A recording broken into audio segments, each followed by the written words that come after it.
Okay, let's look at solving square root equations. And the key to solving square root equations is they're very much like problems you've already seen before. So let's look at a quadratic equation. And if you look at a quadratic equation, let's say 2x minus 3 squared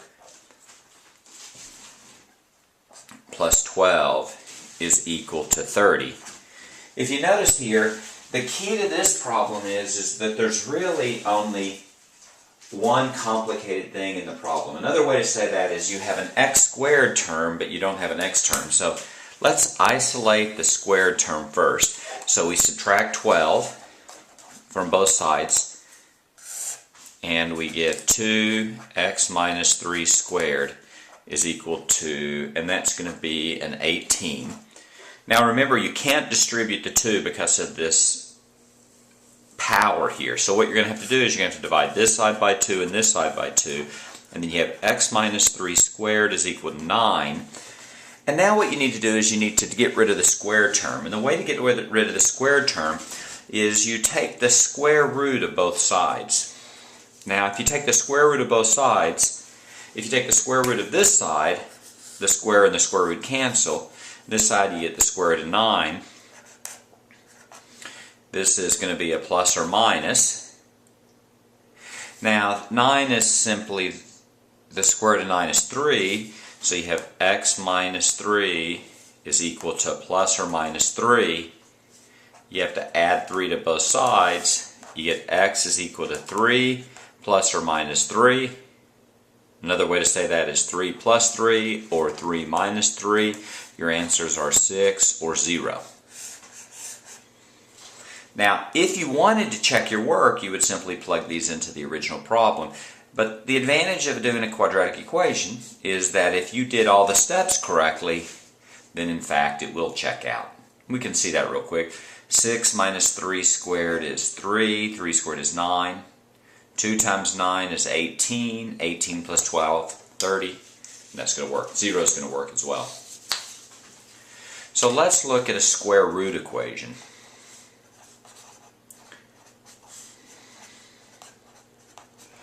We can actually look at a very similar problem.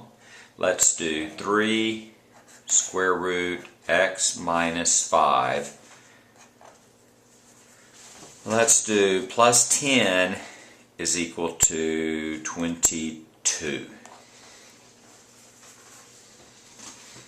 Now the trick, if you think about the steps to solving this problem, the steps are going to be the same. Since there's only one root term and there's no other x, then the first thing you're going to do is you're going to isolate the root. And the second step is you're going to get rid of the root.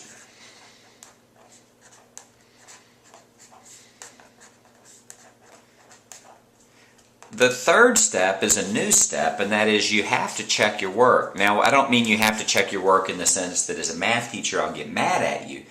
What we'll see, not in this problem, but the next problem, is that sometimes you'll do all the steps correctly, and you actually get the wrong answer. So checking now becomes very important, becomes part of the problem. So let's solve this problem. Let's solve it exactly like we did the problem before it. We're going to subtract 10 first. And you get 3 square root of x minus 5 is equal to 12. Now you cannot, repeat, you cannot distribute the 3 across the root sign. That's not allowable. So what you're going to do now is you're going to divide by 3 and divide by 3, and you get the square root of x minus 5 is equal to 4. And now what you need to do is you need to figure out what the opposite of a square root is. And the opposite of a square root is going to be a square. So if we square both sides, the square and the square root cancel, and we get x minus 5. And 4 squared is going to be 16. If we add 5 to both sides, then we get x is equal to 21.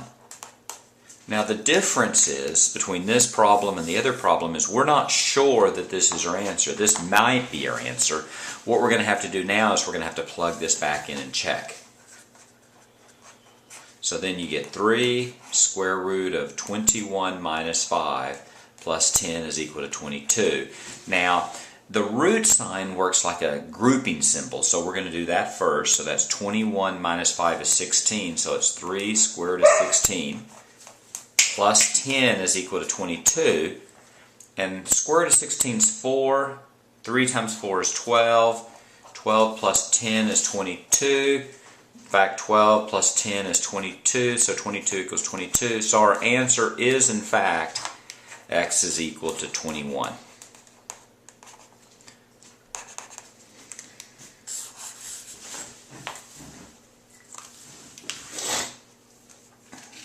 Let's now look at a problem where we see how important it is to check our work. Let's do 5 square root of x plus 3 plus 40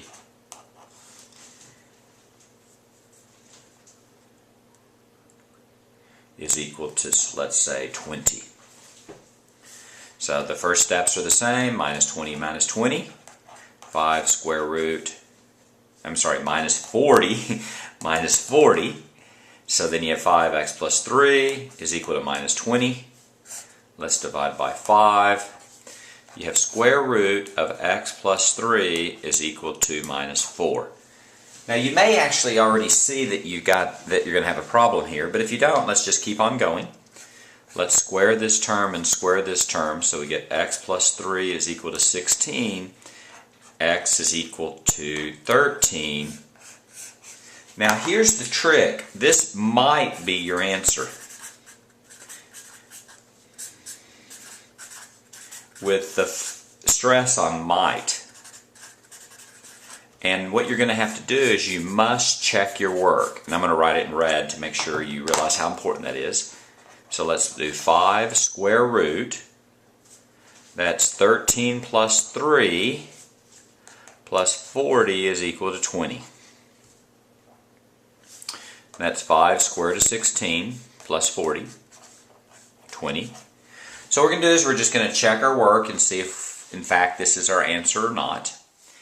Square root of 16 is 4, and 5 times 4 is 20. So you have 20 plus 40. Let's check, make sure that's right. Square root of 16 is 4. 5 times 4 is 20. 20 plus 40. But in fact, 60 does not equal to 20. So in that case, x equals 13 is not your answer.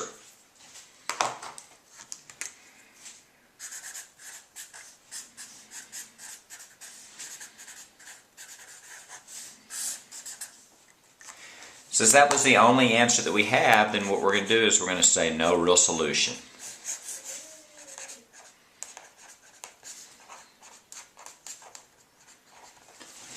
And you can see what's going wrong here. At one point we had the square root of a number is equal to a negative, and that's not possible.